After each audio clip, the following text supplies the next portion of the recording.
Hello ವೀಕ್ಷಕರೇ, R S ಕಿಚನ್ಗೆ ಸ್ವಾಗತ. ಇವತ್ತು ನಾನು ಬಜ್ಜಿ ಮೆಣಸಿನ್ಕಾಯಿಂದ ಒಂದು ಗ್ರೇವಿ ಮಾಡ್ತಾಯಿದ್ದೀನಿ. ಇದು ಚಪಾತಿಗೆ, ರೊಟ್ಟಿಗೆ ಎಲ್ಲ ತುಂಬಾ ಚೆನ್ನಾಗಿರುತ್ತೆ.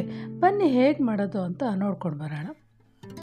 ಬಜ್ಜಿ ಮೆಣಸಿನ್ಕಾಯಿ ತೊಗೊಂಡು ನಾನು ಅದನ್ನು ಅರ್ಧಕ್ಕೆ ಸೀಳ್ಕೊಂಡು ಅದರಲ್ಲಿರೋ ಬೀಜನೆಲ್ಲ ತಗೊಳ್ತಾ ಇದ್ದೀನಿ. ನಾನು 2 ಭಾಗ ಮಾಡ್ಕೊಂಡಿದ್ದೀನಿ. ನೀವು ಬೇಕಾದ್ರೆ ಹಂಗೆ ಒಂದು ಉಂಡೆನೇ ಹಾಕ್ಕೊಳ್ಬೋದು. ಬೀಜ ತೆಗೆದ್ರೆ ನಿಮಗೆ ಸ್ವಲ್ಪ ಖಾರ ಅನ್ನೋದು ಕಮ್ಮಿ ಆಗುತ್ತೆ.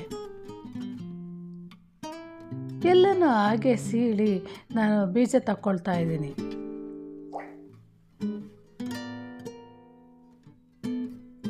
ನೋಡಿ, ಎಲ್ಲನೂ ಹಾಗೆ ಮಾಡ್ಕೊಂಡಿದ್ದೀನಿ.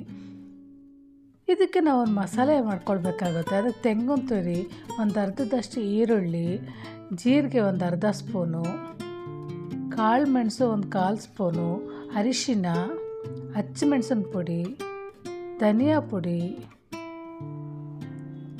ಮತ್ತು ಹುಣಸೆ ಹಣ್ಣು, ಸ್ವಲ್ಪ ಬೆಲ್ಲ ಮತ್ತು ಮೆಂತ್ಯ ಕಾಳು ಒಂದು 1/4 ಸ್ಪೂನಷ್ಟು, ಸ್ವಲ್ಪ ರುಚಿಗೆ ತಕ್ಕಷ್ಟು ಉಪ್ಪು ಹಾಕಿ ಅದಕ್ಕೆ ಸ್ವಲ್ಪ ನೀರು ಹಾಕಿ ಅದನ್ನು ರುಬ್ಕೊಳ್ಳೋಣ.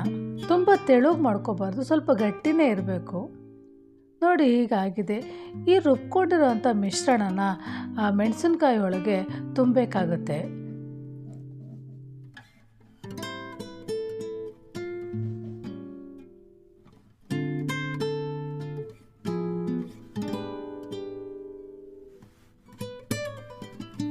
ನೋಡಿ, ಎಲ್ಲ ತುಂಬಿಸ್ಕೊಂಡಿದ್ದೀನಿ. ಇವಾಗ ಒಂದು ಫ್ರೈಯಿಂಗ್ ಪ್ಯಾನ್ ಇಟ್ಟು ಅದಕ್ಕೊಂದು 4 ಸ್ಪೂನಷ್ಟು ಎಣ್ಣೆ ಹಾಕಿ ಅದಕ್ಕೆ ಸಾಸಿವೆ, ಜೀರಿಗೆ, ಸ್ವಲ್ಪ ಹಿಂಗು,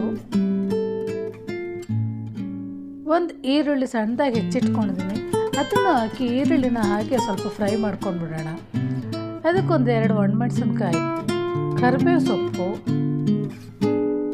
ಹಾಗೆ ಈರುಳ್ಳಿ ಎಲ್ಲ ಸ್ವಲ್ಪ ಒಂಬಣ್ಣ ಬರೋವ್ರಿಗೆ ಹುರ್ಕೊಳ್ತಾ ಇದ್ದೀನಿ.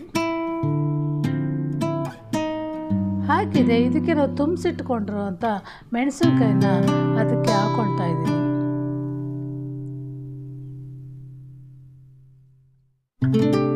ಹಾಗೆ ಮಿಕ್ಸಿ ಜಾರ್ ತೊಳೆದು ಅದರಿಂದ ಸ್ವಲ್ಪ ನೀರು ಹಾಕ್ಕೊಳ್ತಾ ಇದ್ದೀನಿ. ಅದನ್ನು ಹಾಗೆ ಮುಚ್ಚಿಟ್ಬೇಕು, ಸಣ್ಣೂರಿಲೇ ಬೇಯಿಸಬೇಕು. ಆಗಾಗ ಒಂದೊಂದ್ಸಲಿ ಕೈ ಆಡ್ತಾ ಇರ್ಬೇಕು. ಹಿಂಗೆ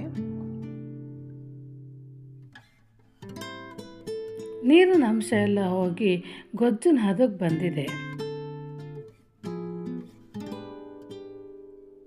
ಇದಕ್ಕೆ ನಾವು ರುಬ್ಬುವಾಗ ಸ್ವಲ್ಪ ಉಪ್ಪು ಹಾಕ್ಕೊಂಡಿರ್ತೀವಿ. ರುಚಿ ನೋಡಿಕೊಂಡು ನೀವು ಇನ್ನೊಂದು ಸ್ವಲ್ಪ ಬೇಕಾದರೆ ಉಪ್ಪು ಹಾಕ್ಕೊಳ್ಬೋದು.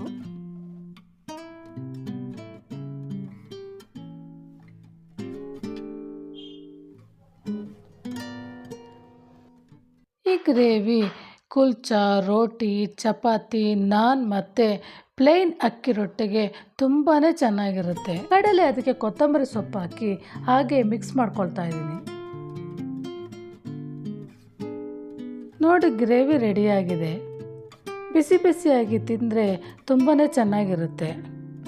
ನನ್ನ ಈ ರೆಸಿಪಿ ನಿಮಗೆ ಇಷ್ಟವಾದಲ್ಲಿ ನನ್ನ ಚಾನಲನ್ನು ಸಬ್ಸ್ಕ್ರೈಬ್ ಮಾಡಿ, ಲೈಕ್, ಶೇರ್, ಕಾಮೆಂಟ್ ಮಾಡಿ. Thank you for watching.